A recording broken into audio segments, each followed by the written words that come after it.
Армению пичкают оружием. Сумасшедшим количеством оружия. Да.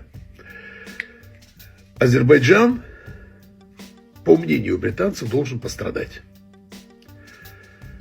И я вам скажу другое. Армения и Франция являются дочерьми, ну, скажем так вот, политическими дочерьми Ватикана. Ватикан сильный. И вот по просьбе, по велению Ватикана работают британские службы именно в этом направлении, потому что именно Франция начала первая вооружать Армению. И из Армении решено сделать большую Армению. Это будет большая Армения.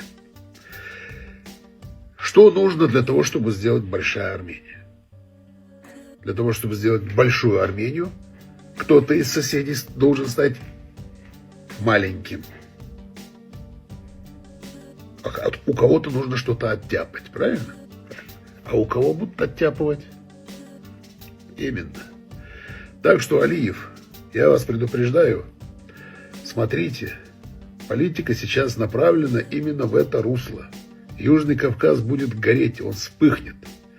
Германия с начала этого года отправляет оружие Армении. Вооружают Армению, полным ходом вооружают. И армяне прекрасно это знают. По крайней мере, те, кто стоит и связан с этим экспортом, с этим импортом для Армении. Понимаете вы? Это неизбежно. То, что в Иране, или Иран, Израиль, или Израиль в Иран, какая-то ядреная полетит. Турцию нагибать будут. Без Турции, Алиев, никто. Эрдогана будут смещать. Эрдоган в своей стране не владеет спецслужбами. Спецслужбами Турции напрямую управляет Ричард Мур. Это его вотчина. Вам это говоришь? Вам это не нравится. Вы так себя ведете, как будто я это говорю, потому что я так хочу, чтобы было. Нет, я не хочу, чтобы так было. Я знаю, что оно так. Я просто цитирую. Понимаете вы? Это все равно, что вот на вашей заднице сидит комар, а вы говорите, что-то у меня задница чешется. Я говорю, у вас комар там сидит. Говорит, да нет там никакого комара, я же знаю, что такое комар. Ну, у меня чешется просто, и все. Я говорю, там комар сидит. Ёпарас это. Он может тебя заразить. Хрен его знает. Может, он малярийный, этот комар. Я сижу в стороне, на холмике, и сверху все наблюдаю. И как бы вижу. Хотите верьте, хотите нет. Но я никогда еще в таких вот глобальных вещах не ошибался. Давайте думать, прежде чем что-либо делать. На то у нас и голова, чтобы думать. Будьте здоровы. Также мы поговорим о наследии Араты и сквозь призму того, что сегодня происходит, мы попробуем понять значение того материального и нематериального наследия, которое было и остается у армянского народа. История – это и есть живая политика. Но мы сегодня хотим поговорить об истории не с той точки зрения, чтобы каким-то образом заниматься политическими манипуляциями.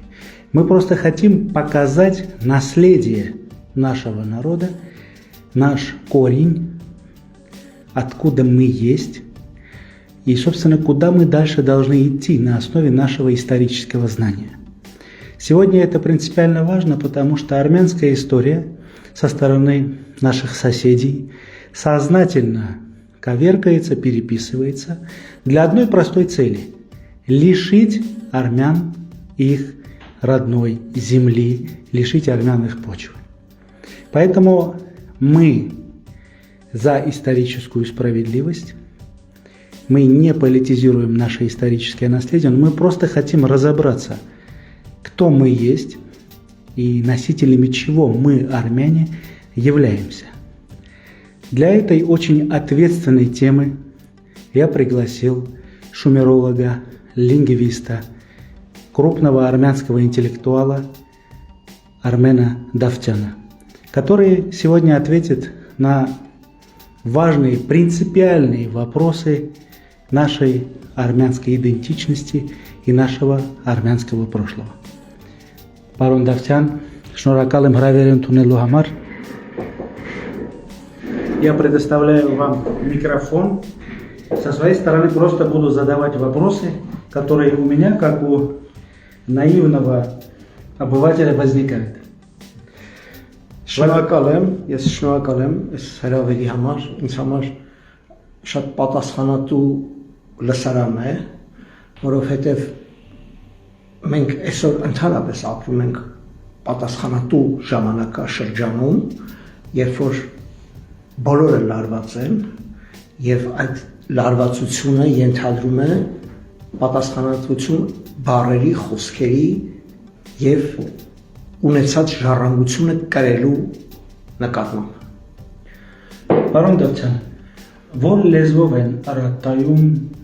խոսացել, գրել, ինչ ենք մենք մեր պատմությունից, ինչ եզրակացության ենք եկել,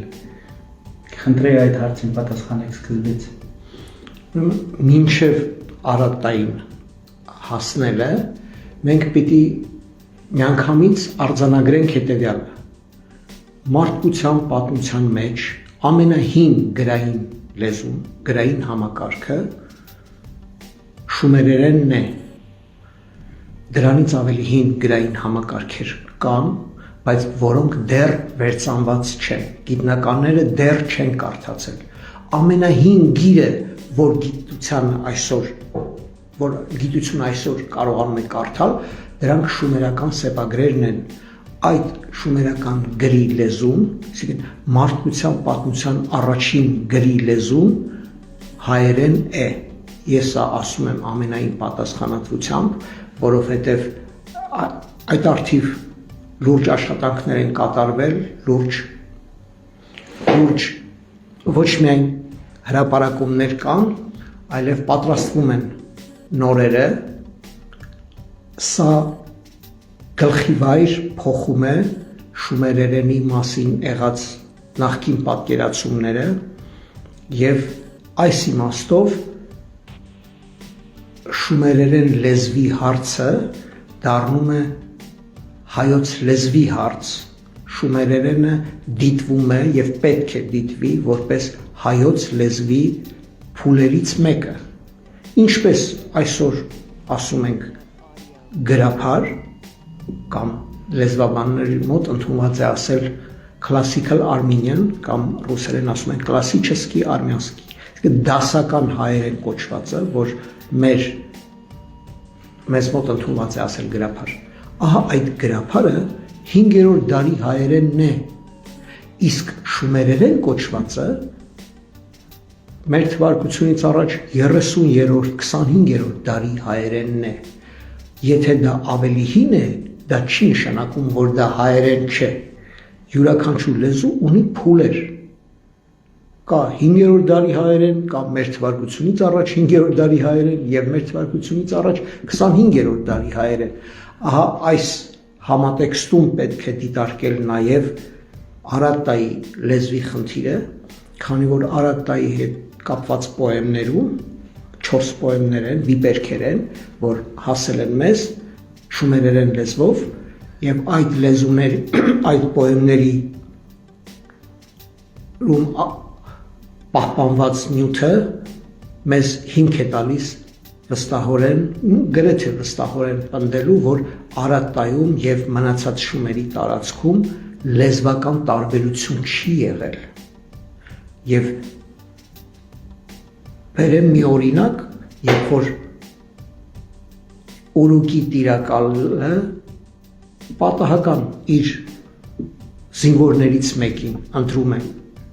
որպես սուրհանդակ եւ ուղարկում Արարատա իր ուղերձը տեղ հասցնելու համար։ Այսինքն նա ոչ թե ընտրում է թարգմանիչ, ինտելեկտուալ, չգիտեմ, քրմեր եւ այլ, առաջին ինքը ընտրում է իր զինվորներից։ Չափանիշը պարզապես բան էր, որ լինի ամրակազմ տղա, քանի որ երկար մեծ ճանապարհ պիտի վազի լեռներով, այսինքն եւ վարժ լեզու ունենա ընդհանրապես։ Հենց այս մի փաստը բավական է ցույց տալու համար, ավելի նա գրում է տեքստ եւ տալիս է Սուրհանդակի ձեռքը, Սուրհանդակը տանում է Արատա, Արատայի գլխավոր տիրակալը կարդում է եւ հասկանում է տեքստը։ Այսինքն լեզվական տարբերություն միջագետքի բուն շումերի տարածքի եւ Արատայի միջև մենք այդ պոեմներում չենք տեսնում։ Լեզվի արդիվ այսքան։ Իսկ եթե օրինակ աշխարհաբար իմացող հայը, եթե այդ տեքստերը նայի կարդա, ինքը կհասկանա որոշակի բառեր եւ իմաստը։ Շատ հետաքրքիր եւ ճիշտ հարց եք տալիս։ Իդեպ երեք մենք ուզում եմ ուրախությամբ հայտարարել, երեք բանից արդեն մեկնարկեցին, սկսում ենք դասընթացներ, շումերերենի դասընթացներ եւ շումերենի ուսուցումը եւ ուրարտերենի ուսուցումը պիտի իրականացվի հայերենի հիմքի վրա, որ մեր կարծիքով ամենաարդյունավետ տարբերակն է։ Ուրեմն կարելի է ցանկացած աշխարհաբար իմացող ժամանակակից հայ մարդ եւ նույնիսկ ոչ հայ, եթե գիտի հայերեն, նա կարող է վերցնել օրինակ Խորենացու տեքստը, Եղիշեի տեքստը եւ ինքը անմիջապես կնկատի, որ առանձին բոլոր բառերը կամ գրեթե բոլոր բառերը հասկանալի են, բայց նախադասությունը գրաբար ինքը չի հասկանում։ Այո։ Այսինքն, որովհետեւ գրաբար բոլոր գրեթե բառերը մարդը մարդ է, ծառը ծառ, սեղանը սեղան, բաժակը բաժակ, ջուրը ջուր, բայց երբ որ դրանցով կազմվում են նախադասություն կապված քերականական մասնիկների հետ, այսօր անհասկանալի է։ Նույն երևույթը մենք տեսնում ենք շումերերենում, ասենք որ առանձին բառերը հասկանալի են, բայց քերականական կառուցվածքը մասնիկները այնպիսին են, որ ժամանակակից մարդը չի հասկանա, եթե պատրաստված չէ։ Ճիշտ այնպես, ինչպես գրաբարը, եթե պատրաստված ես, դու կարող ես դա հասկանալ։ Քերականական տարբերությունը ես պետք է միանգամից նշեմ, որ սկզբունքային չէ։ Հենց այսօր աշխարհագրորեն փոքր տարածքի վրա, Հայաստանի Հանրապետության տարածքում, մենք ունենք զարմանալի մեծ քանակությամբ բարբառներ, որտեղ տարբեր քերականություններ են։ Գյումրիում այլ քերականություն է, Երևանում այլ, Արցախում այլ, Վայքում այլ, այսինքն տարբեր քերականությունները նույն բարբառի տարբեր քերականությունները չեն նշանակում տարբեր լեզուներ, նշանակում որ բառերը ընդհանուր են։ Այս է որ շումերերեն բառերը նույն գրաբարի բառերն են, նույն աշխարհաբարի բառերն են, կապված է քերականությունը։ Արմեն ջան, ես կխնդրեի, որ դուք մի քիչ ձեր անցյալի մասին պատմեք։ Եվ ինձ համար օրինակ հետաքրքիր է, դուք որտեղ եք այդ գիտելիքները ստացել, որտեղ եք պատրաստվել, որովհետև այդ հնագույն լեզուն մեր հայերեն է ուսում։ Ես կարծում եմ, որ հեշտ բան չանե մարդու գործ չի դա։ Մի քիչ պատմեք ձեր մասին։ Ես սովորել եմ Երևանի պետական համալսարանի բանասիրական ֆակուլտետում հայոց լեզու գրականություն բաժնում 4-րդ կուրսից տեղափոխվել եմ Թատերական ինստիտուտ, հետո այն ժամանակ բան եղավ, օրենքը փոխեցին, ուսանողներին առաջին կուրսից տանեին բանակ, վերջը գնացին բանակ եկանք, այն ժամանակ բան էր մի քիչ, Աֆղանստանի պատերազմն էր եւ այլն։ Մի խոսքով գնացինք եկանք եւ ինչ որ ինձ պետք էր, կոպիտ ասած, համասարանից վերցնել գրաբար, հայոց լեզվի պատմություն եւ այլն, ես վերցրի եւ տեղափոխվեցի Գեղարվեստա-թատերական ինստիտուտի թատերագիտական բաժինը, որտեղ ինձ շատ հետաքրքիր էր արվեստի ու թատրոնի պատմությունը։ Ես շումերերենին եկել եմ հայոց դիցաբանությունը ուսումնասիրելու ճանապարհին, երբ որ ես հասկացա, որ այն կծկտուր քիչ նյութը, որ ունենք մենք հայոց դիցաբանությունից, թույլ չի տալիս ինձ ուղղակի հասկանալ հայկական դիցաբանական նյութը։ Այդ բեկորներից մոզաիկան չի հավաքվում։ Ես փորձեցի խորանալ մտածելով, որ գուցե այդ բեկորները պահպանվել են Ուրարտուում։ Այդ դեպքում ես ստիպված էի ուրարտերեն սովորել։ Հետո պարզվեց, որ Ուրարտերենի բառապաշարը, որը մեզ հասել է, շատ քիչ է, արձանագրությունների մեջ սահմանափակություններ կան, պլյուս այդ սեպագիրը ինքը ծագում է շումերականից։ Այսինքն հայկական նյութը հասկանալու համար ես գնացի հասա մինչև Շումեր։ Եվ ամենակարևորը, որ մեծ խթանը այն էր, որ ես փորձում էի հայոց աստղային դիցաբանությունը հասկանալ, ինձ համար զարմանալի էր, որ հայոց աստղային դիցաբանություն, որպես այդպիսին, թվում է թե քիչ բաներ պահպանվել։ Այսօր բոլորս գիտենք, որ աստղերը, համաստեղությունների անունները երկնքում հունական, Կասիոպեա, Պերսևս եւ այլն հունական դիցաբանության կերպարներ են։ Դա ինձ համար զարմանալի էր, որովհետեւ եթե աստղագիտությունը օտար գիտնականները ասում են, որ Հայաստանի հայկական լեռնաշխարհի ծագել, հայկական լեռնաշխարհից է դիտված, ինչու պիտի մենք չունենանք այդ, ինչու պիտի պահպանված չլինի, եւ պարզվեց, որ պահպանված է ինձ համար բանալի բառը այն էր էպոսում, երբ որ ես կարդացի, որ փոքր մահերի կնոջ մասին, Գոհարի մասին ասում, Գոհար խանում աստղապաշտեր։ Գոհար խանում աստղապաշտեր, ես հասկացա, որ մենք գործ ունենք աստղային կրոնի հետ, նախա քրիստոնեական, շատ ավելի հին։ Եվ մյուս կողմից, քանի որ շումերական աստղանունները ամենահինն են աշխարհում, փորձեցի համեմատել, մինչև այդ համարում էին, որ հայկական աստղանունները երևի հունարենից թարգմանած բաներ են ուշ շրջանում, մեզանում այդպիսի մի վարակ կար, հայկական ամեն ինչը վերագրել հունականից թարգմանության, բայց ես նայեցի թեզա, որ շումերականում եւ հայկականում կան ընդհանուր համաստեղություններ նույն անունը, օրինակ Ծիծեռնակ, Անգղ, որ չկա հունականում։ Այսինքն մենք չենք կարող հունական նյութից թարգմանել բաներ, որ իրենց մոտ չկան։ Չկա, կա հայկականում եւ միայն շումերականում։ Սա Անգղ համաստեղություն երկնքում, Ծիծեռնակ համաստեղություն, Վարազ համաստեղություն եւ բազմաթիվ այլ համաստեղություններ եւ աստղագիտական անուններ։ Ես տեսա, որ աստղագիտական տերմինոլոգիան շումերից մինչև շիրակացի բառացիորեն նույն բառերն են։ Այստեղի մոտ կասկած առաջացավ, գուցե սա նույն լեզուն է, որովհետեւ այդ բառերի մեջ բնիկ հնդեվրոպական բառեր են, որ կարող են լինել միայն հայերեն։ Դա չէր կան բառեր, որ տարածաշրջանում տարածված բառեր են, ազգերը միմյանցից վերցնում են, հատկապես կապված տեխնոլոգիաների հետ, գութանի հետ կապված կամ չգիտեմ, օրինակ ասենք թոնիր բառը այսօր տարածված է ամբողջ աշխարհում, բայց երբ որ մենք խոսում ենք աստղագիտական տերմինների մասին, դրանք բան են, շատ ունիկալ բառեր են եւ ուրիշ ոչ մեկի մոտ չկան։ Սա բերեց ինձ այն համոզման, որ հետո ես երբ որ փորձեցի հասկանալ ինչ է նշանակում շումերական աստղագիտական այդ անունները, այսինչ համաստեղության անունը ինչ է, պարզվեց կեսինը հայտնի էլ չի։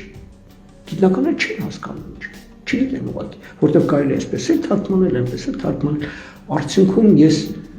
իմ կյանքից 15 տարի դրեցի սովորելու շումերեն լեզուն, որպեսզի հասկանամ ինչա կատարվում, ինչա գրած։ Եվ այդ սովորելու ամբողջ ընթացքում ես հասկացա մի բան, որ սա հայոց լեզվի հիման վրա ստեղծված գիր է, որտեղ համանունները, այսինքն օմոնիմները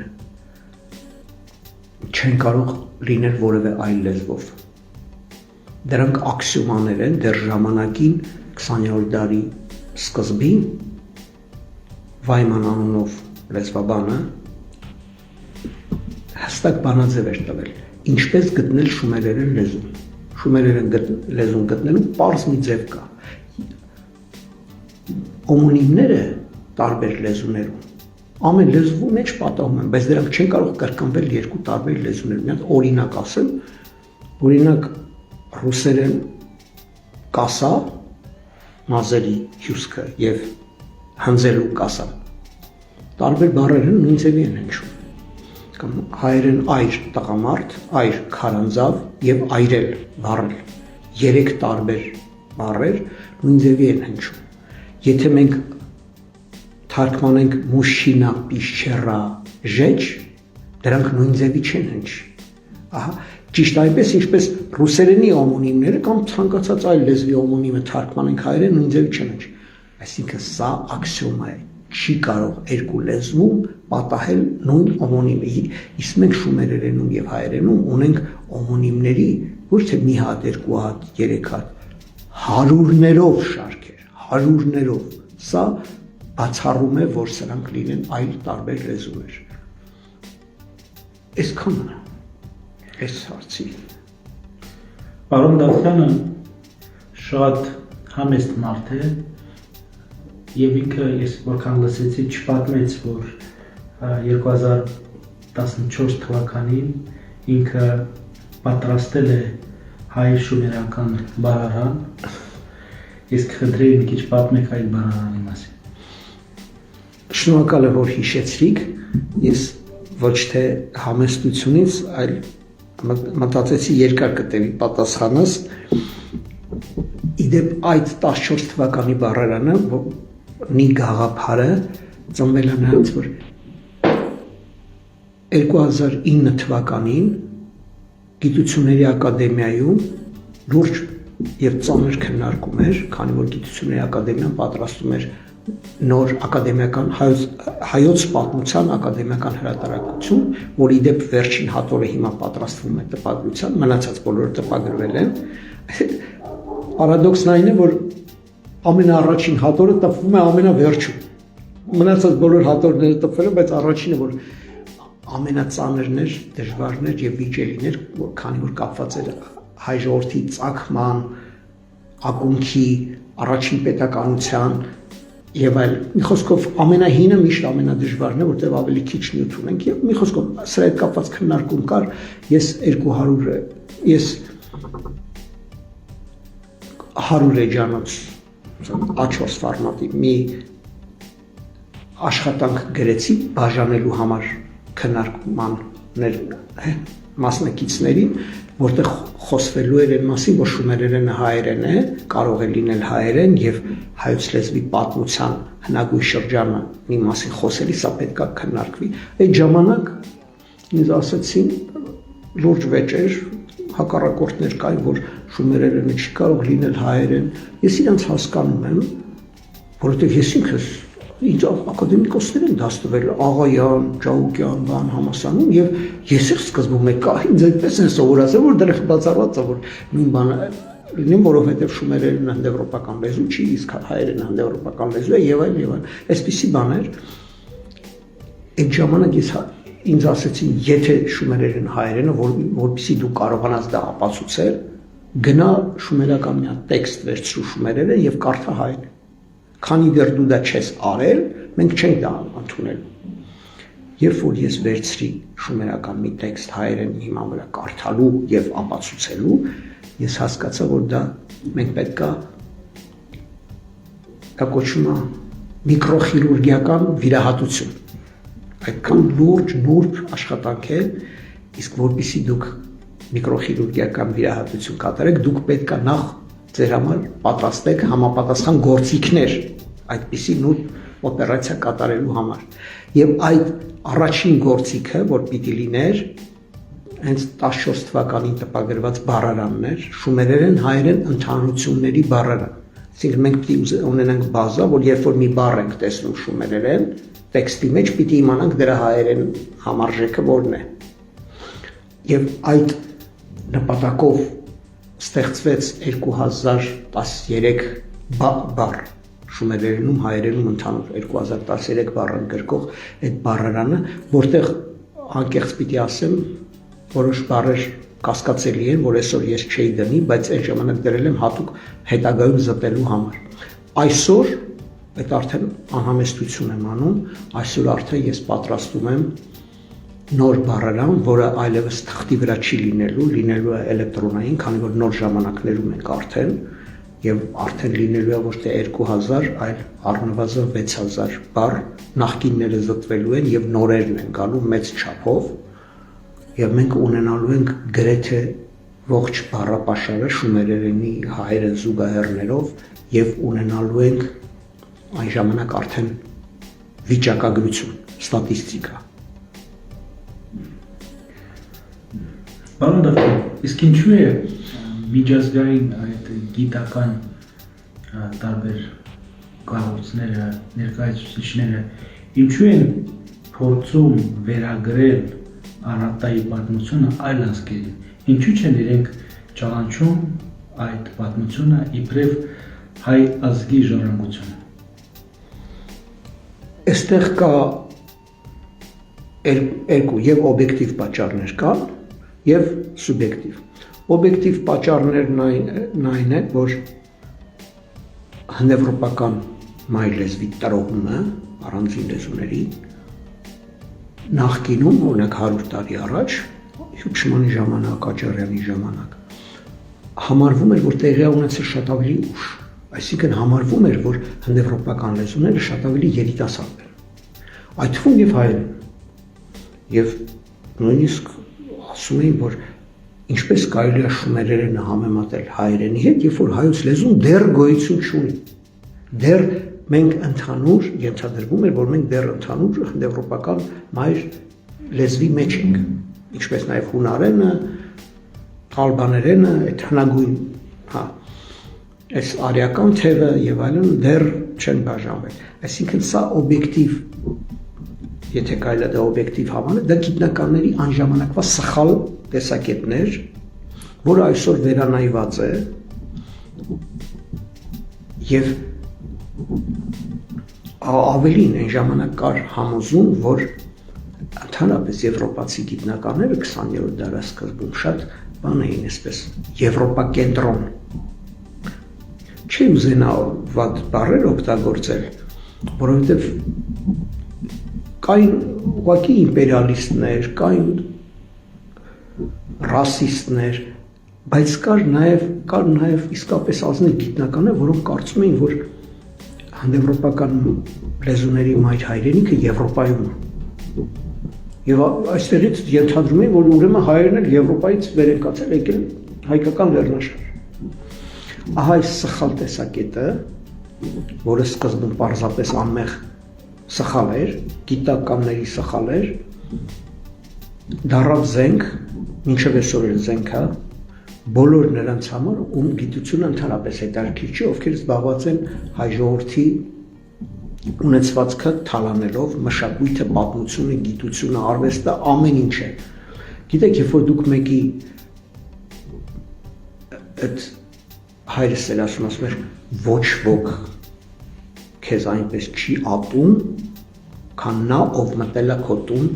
ու քեզ դուրս է արել տնից։ Աշխարհում ոչ ոք քեզ այդպես չի ատի, որովհետև դու միակն ես, որ ունի փաստաթղթեր, օրդեր եւ այլն, որ այդ բնակարանը քոնն եւ ինքը երկար ժամանակ կարա չգիտեմ դատավորներ կաշառի, կեղծ վկաներ բերի, փաստաթղթեր վառի եւ այլն, բայց լուծումը մեկն է, ինքը պետք է քեզ սպանի, ուրիշ լուծում ինքը չունի, այդ տունը, որ քեզանից գողացել է, պետք է սպանի, ինքը այլ ելք չունի, կամ պետք է բնակարանը հետ տա, հասկանում եք, ինչ է կատարվում, այսինքն մեր ամբողջ ժառանգությունը, պատմական, մշակութային, քաղաքակրթական, դրանք մեր փաստաթղթերն են, իրավունքի, սեփականության, կադաստրի թղթերն են մեր ծննդյան վկայականն, անձնագիրը, սոցքարտը, եւ այս ամբողջը վառում չի բրծնում, տակից նորեր են դուրս գալիս, թղթինը վառում են տակից մագաղաթյա գրածներն են դուրս գալի, մագաղաթը վառում են տակից ժայռերի վրա գրածն են դուրս գալի, ժայռերը պայթացնում են կավեսալիկներն են դուրս գալիս, վառում է պարզում են կավեսալիկները թրծվում են փոխանակ կոտրվելու, ջարդում են,